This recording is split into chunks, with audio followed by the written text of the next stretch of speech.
Gold and silver are falling hard. At the same time, U.S. financial stress gauges are climbing, and bank funding costs are rising. That breaks the usual pattern. When fear grows, safe havens typically catch a bid. Not this time. So we slow down and ask a basic question. If the system is shaking, why are protection assets selling off?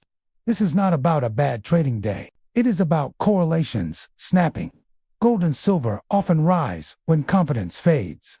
When they move the other way, it suggests something deeper than sentiment. It hints at pressure inside the pipes of finance. Price is a signal, not the story.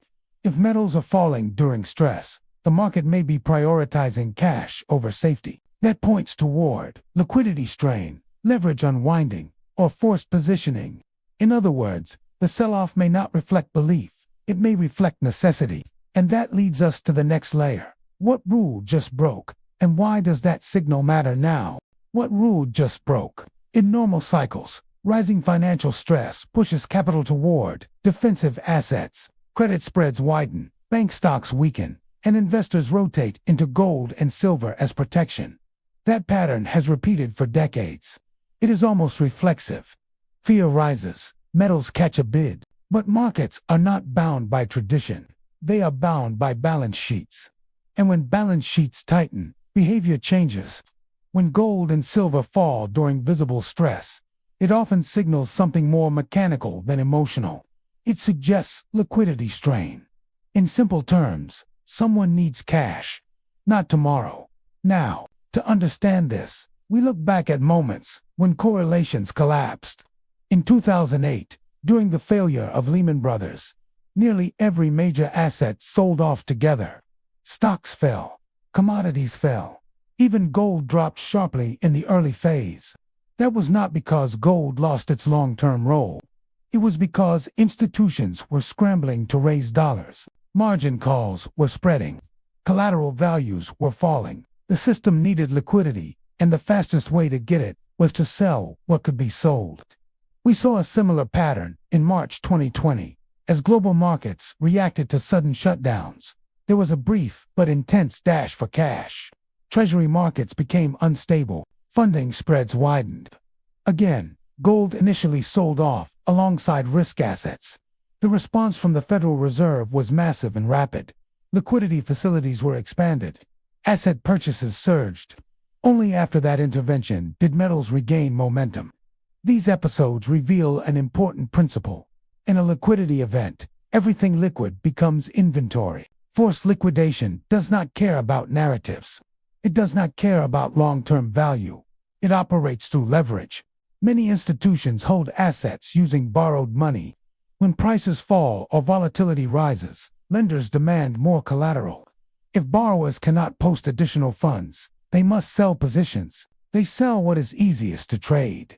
Gold futures, silver contracts, large-cap equities, government bonds. Liquidity is converted into cash, even if the asset is fundamentally sound. This is why the current move matters. If metals are declining while stress indicators rise, the market may be prioritizing dollar liquidity over defensive positioning. That is not a judgment about gold's role. It is a statement about funding pressure. Another layer adds complexity. Modern financial markets are interconnected through derivatives, clearinghouses, and repo agreements. A strain in one corner can force asset sales elsewhere. When interbank confidence weakens, institutions reduce risk exposure. They shorten lending terms. They tighten collateral standards. These actions are subtle at first. They rarely dominate headlines. But they show up in funding costs and cross-asset behavior. The big signal, then, is not simply that gold and silver are down. The signal is that traditional relationships are bending. Safe havens are not absorbing fear. Cash is absorbing it. That shift changes the interpretation of the entire move. Instead of asking why investors dislike metals, we ask who might be selling under pressure. Instead of focusing on price charts alone, we examine funding markets and balance sheet constraints. When correlations break, markets are communicating stress beneath the surface. And if liquidity is tightening quietly, the real pressure point may not be in commodities at all. It may be in the plumbing that connects banks, collateral, and global trade flows. a system most headlines never fully explore. So the next question becomes unavoidable. If liquidity strain is building, where does real control sit? And who holds the leverage when the pipes start to narrow? If liquidity strain is building inside the system, then the next layer is not price, it is control. Gold and silver do not begin their lives on trading screens. They begin in minds, or bodies, pulled from the ground across Latin America, Africa, Australia, and parts of Asia. They move to refiners. They are recast into bars. They are transported to vaults in major financial hubs. Only then do they become part of the global pricing machine. But pricing power rarely sits with the miner. It sits with the exchange. Most global benchmark pricing flows through futures markets operated by institutions such as CME Group. Contracts trade in high volume, often many times larger than the amount of physical metal that changes hands.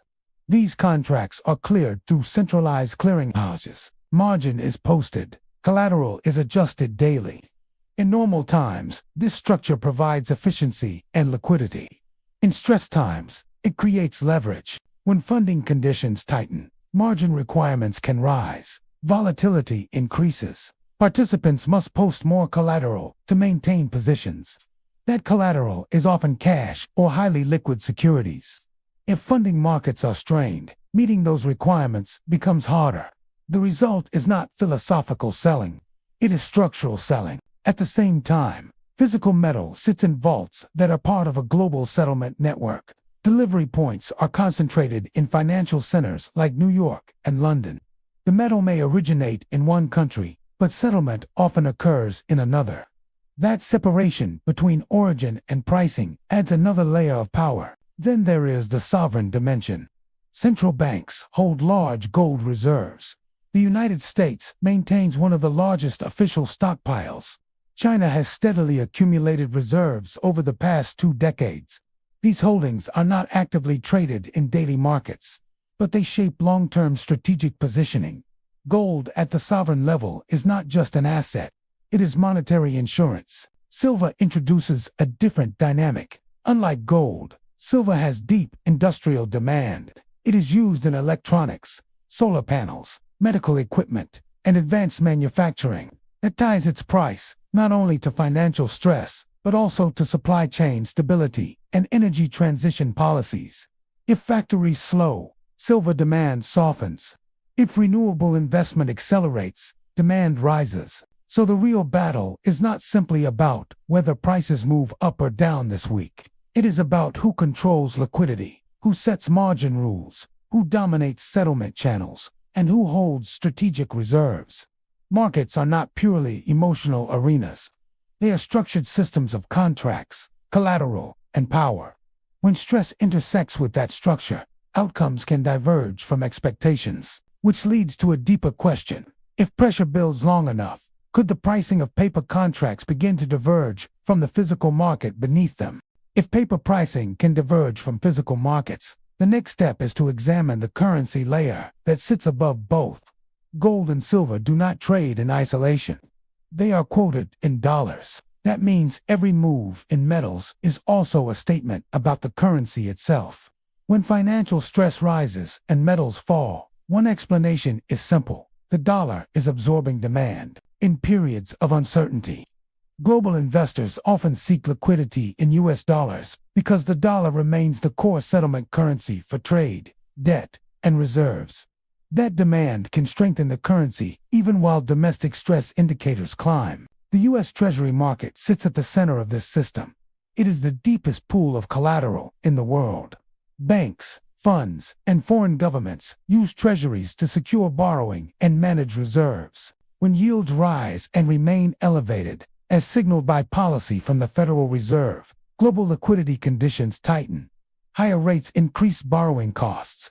They also make dollar assets more attractive relative to alternatives. This creates a chain reaction. Bank stress leads to tighter lending standards. Tighter lending slows economic activity. Slower growth complicates central bank policy. If inflation remains sticky while growth weakens, policymakers face a dilemma. Each choice affects the currency. A stronger dollar during stress can pressure emerging markets. Many countries borrow in dollars. When the dollar appreciates, servicing that debt becomes more expensive in local currency terms. Capital can flow out of weaker economies and back toward U.S. assets. What begins as regional banking stress can transmit globally through exchange rates before it becomes a headline story. This is the hidden consequence. Metals, bonds, currencies, and credit markets are linked through funding channels. A move in one reflects pressure in another. Gold and silver are not isolated signals. They are mirrors of broader dollar dynamics. And if the dollar is acting as the safe haven for now, the next question becomes critical. What happens if confidence in that anchor begins to shift? If confidence in the currency anchor begins to shift, the effects will not stay on trading screens. They will move into daily life. Liquidity tightening is not an abstract concept. It shows up in mortgage rates that remain higher than expected. It appears in small business credit lines that are reduced or repriced. Banks become cautious. Lending standards rise. Approval processes slow. What feels like a technical adjustment inside funding markets becomes a real constraint for households and firms. Job markets can soften as companies face higher financing costs. Expansion plans are delayed. Hiring pauses. In some cases, layoffs follow. Retirement portfolios fluctuate as asset correlations change. Bonds may not cushion equity volatility the way they once did. Traditional diversification models can feel less stable when systemic stress builds. To navigate this environment calmly, simple mental models help. First, liquidity first, price second. When stress appears, markets often move based on funding needs before fundamentals. Understanding that order reduces confusion during sharp moves. Second, cash is king until confidence shifts. In early stress phases, demand for cash dominates. Later, if trust in the system erodes, the preference can rotate toward hard assets again. Timing that shift is difficult, which is why humility matters. Third, correlation breaks signal stress. When assets that normally move in opposite directions begin falling together, it often reflects structural pressure rather than a simple change in outlook. Fourth, central banks react slower than markets. Policymakers rely on data that lags real-time funding conditions. Markets anticipate. Authorities respond. That gap creates volatility. The goal is not prediction. It is probabilistic thinking. Instead of asking what will happen, ask what could happen and how each scenario connects logically. Systems thinking reduces emotional reactions because it replaces surprise with structure. When we see metals fall during stress, when the dollar strengthens, when lending tightens, we are observing pieces of a larger sequence. None of them alone confirm escalation, but together they map a phase. And that raises the final question. If stress is rising quietly now, what comes next? Stabilization, intervention, or something more disruptive? If stress is rising quietly now, the path forward is not singular. Markets rarely move in straight lines. Instead, they branch into scenarios shaped by liquidity, policy, and confidence. We can outline three structured possibilities. First scenario, the liquidity event deepens. In this path, funding conditions continue to tighten. Banks preserve capital.